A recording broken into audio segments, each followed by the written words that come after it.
শুভ সকাল বন্ধুরা, সবাই কেমন আছো? আশা করি ভালো আছো, সুস্থ আছো। তো দেখো সকাল সকাল আমরা বেরিয়ে পড়েছি কোথাও যাওয়ার জন্য। তো কোথায় যাচ্ছি সেটা তোমাদেরকে জানিয়ে রাখি।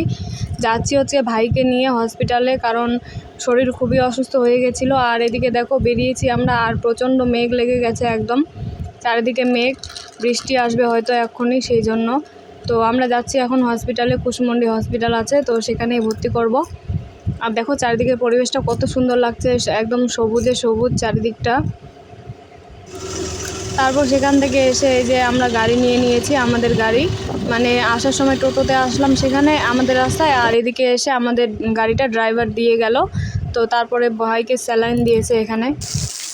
তারপরে দেখো এখানে বৃষ্টি শুরু হয়ে গেছে। আমি গিয়েছিলাম হচ্ছে আমার দিদা বাড়িতে, ভাইকে হসপিটাল ভর্তি করিয়ে দিয়ে সেখানে আমার শাশুড়ি মা এসেছিলো আর পিসি এসেছিলো। তো পিসিদেরকে ভাইয়ের কাছে রেখে আমি অনু আর তনুকে নিয়ে গিয়েছিলাম হচ্ছে দিদা বাড়িতে। আর দিদা বাড়ি থেকে এটা আবার হসপিটালে যাচ্ছিলাম। তো যাওয়ার পথে একদম খুবই বৃষ্টিতে আটকে গিয়েছিলাম। তো সেটাই তোমাদের সাথে শেয়ার করলাম। তো এখানে এসে দেখি যে সবাই মিলে এরা গাড়িতে বসে আছে, আর আমার শাশুড়িমা এই যে ভাত নিয়ে এসেছিলো, তো ভাতটা আমরা খেয়েছি। আর ভাইয়ের জন্য এই যে ভাত কিনে নিয়ে আসলো হোটেল থেকে।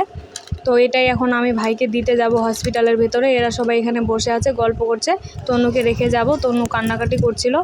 তো তারপরে এখানে এসে এই যে ভাইকে খেতে দিয়ে দিয়েছি ভাত, আর ভাইয়ের কিন্তু স্যালাইন চলছে একদিকে। আর এখন একটু সুস্থ আছে, ওষুধ দিয়েছিল, সুস্থ আছে।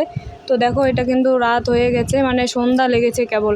তো ওই টাইমের দৃশ্যটা কিন্তু খুব সুন্দর লাগছে, তাই না? তো চলো বন্ধুরা, আজকের ভিডিওটা ছিল এই পর্যন্ত। দেখা হচ্ছে কালকের ভিডিওতে।